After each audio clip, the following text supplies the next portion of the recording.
Shalom, salam kasih di dalam nama Tuhan kita Yesus Kristus.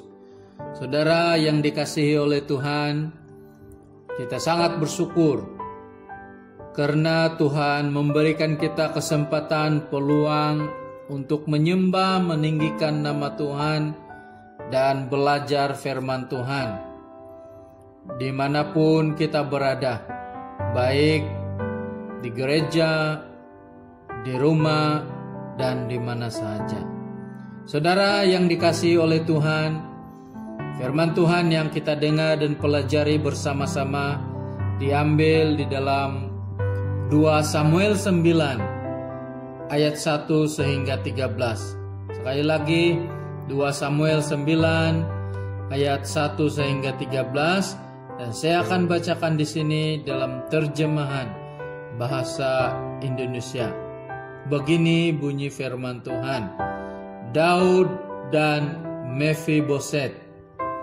Berkatalah Daud, masih adakah orang yang tinggal dari keluarga Saul?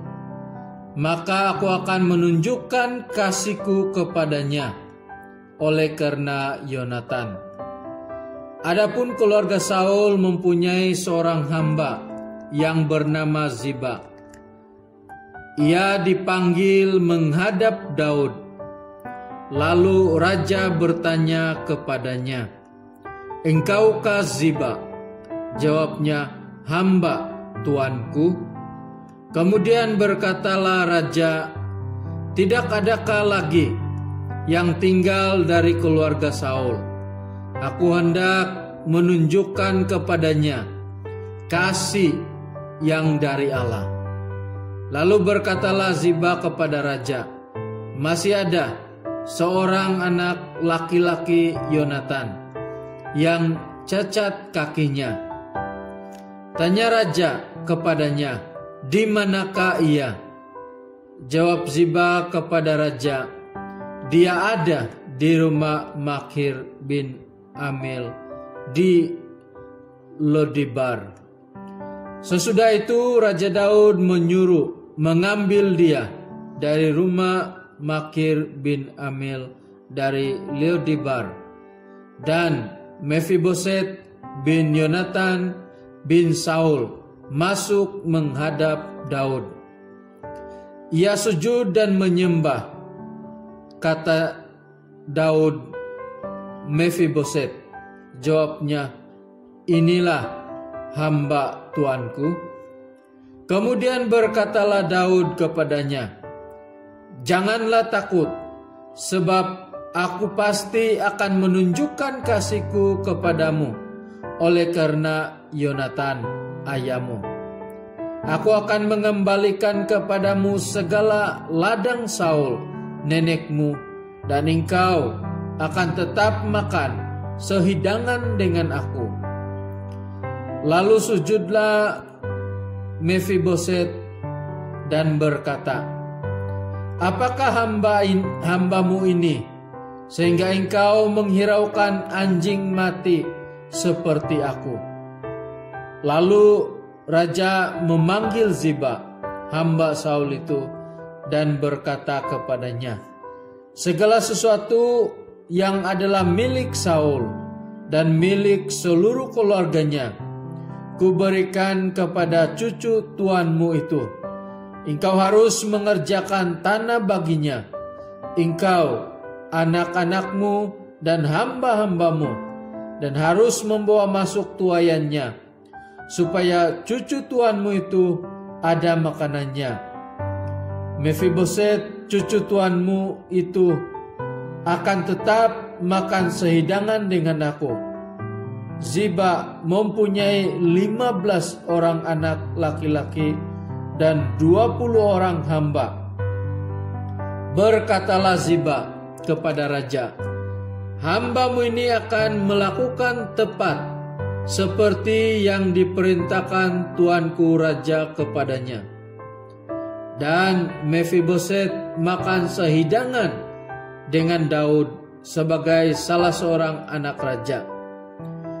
Mefiboset mempunyai seorang anak laki-laki yang kecil yang bernama Mika. Semua orang yang diam di rumah Ziba adalah hamba-hamba Mefiboset. Demikianlah Mefiboset diam di Yerusalem, sebab ia tetap makan sehidangan dengan raja. Adapun kedua kakinya tempang. Demikianlah pembacaan firman Tuhan. Saudara yang dikasihi oleh Tuhan, tema kita hari ini diberkati untuk memberkati.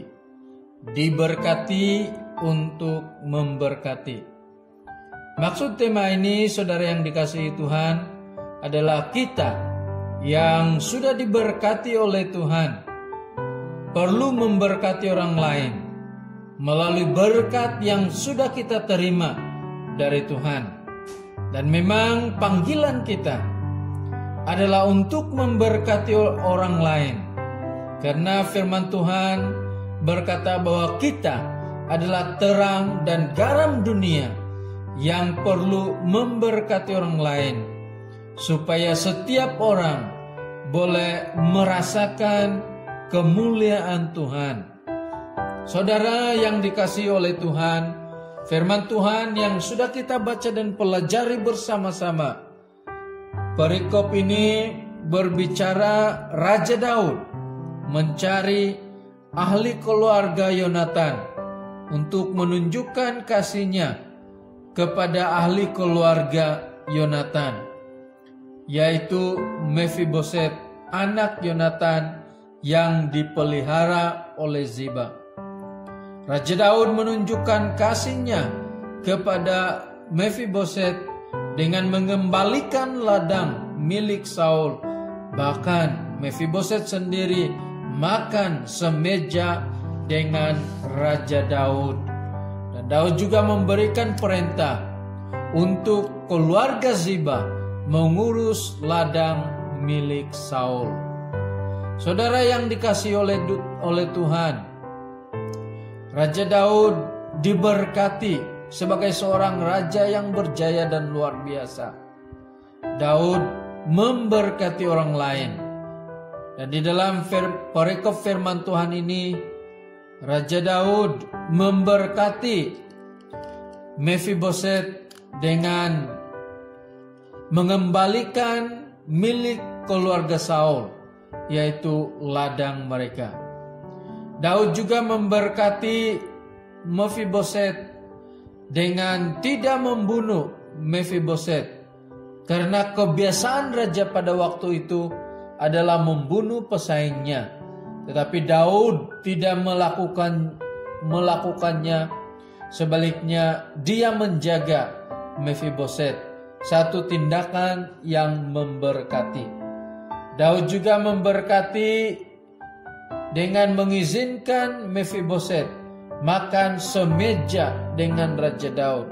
Ini bermaksud, saudara yang dikasihi Tuhan, Raja Daud sentiasa menyediakan segala keperluan Mefiboset, dan tindakan ini tindakan yang memberkati. Raja Daud juga memberkati dengan memberikan perintah kepada hamba Mefiboset supaya mengusahakan ladang keluarga Mefiboset.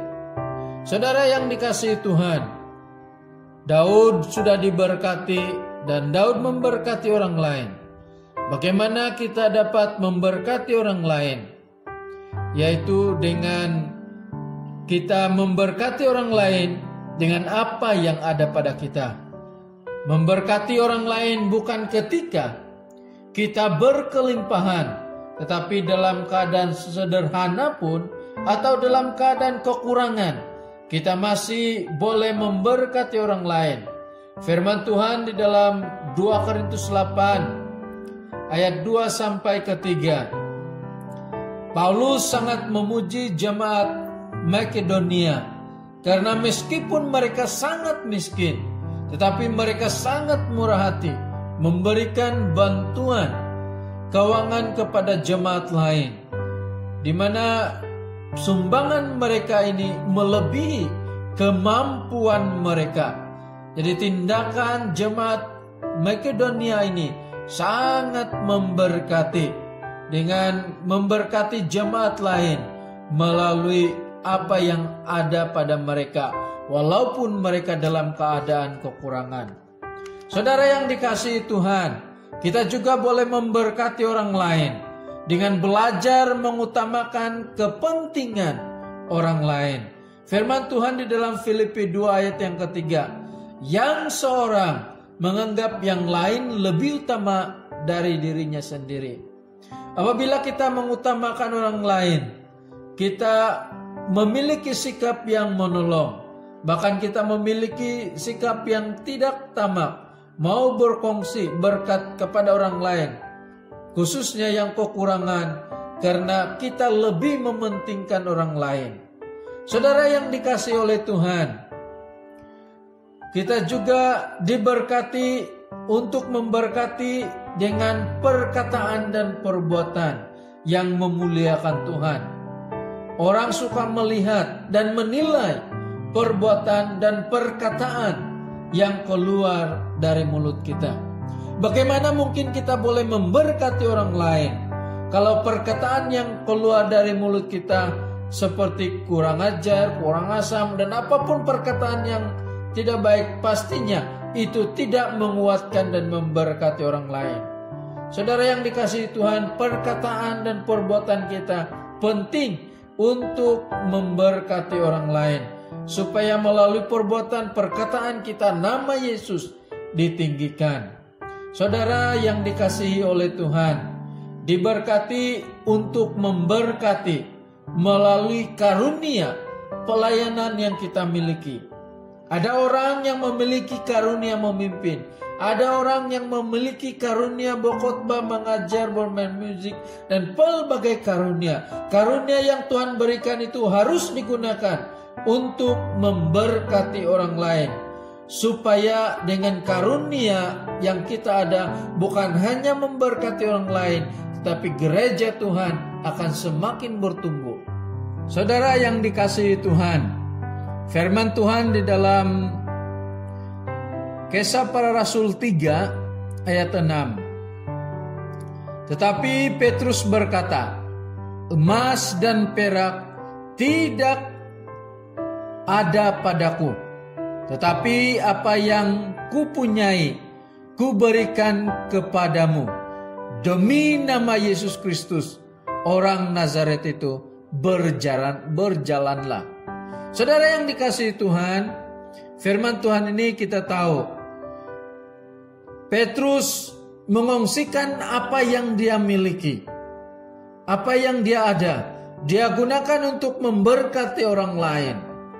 Sebab itu saudara yang dikasihi Tuhan, marilah sebagai anak-anak Tuhan yang sudah diberkati dengan berkelimpahan, memberkati orang lain dengan apa yang ada pada kita, supaya melalui kita nama Yesus dimuliakan. Mari kita berdoa untuk firman Tuhan yang sudah kita pelajari.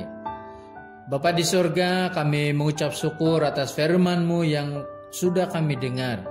Biarlah kami terus menjadi berkat bagi Tuhan. Bapa di surga, ampuni kami kalau selama ini kami kurang menjadi berkat bagi Tuhan. Dan biarlah kami sebagai anak-anak Tuhan akan terus memberkati orang lain, akan terus menjadi berkat bagi kemuliaan nama Tuhan. Bapa di surga, kami mau berdoa untuk jemaat Tuhan dimanapun berada. Tuhan memberkati, Tuhan mencukupkan keperluan, yang sakit Tuhan sembuhkan, yang ada pergumulan Tuhan lepaskan. Bahkan Tuhanlah yang memberikan kekuatan bagi setiap jemaat-Mu. Terima kasih Bapa, Engkau juga akan terus menyertai dan memberkati negara kami. Biarlah akan terus negara kami semakin pulih dengan masalah COVID-19. Terima kasih Bapa, kami serahkan semuanya dalam tangan-Mu. Di dalam nama Yesus kami sudah berdoa. Amin.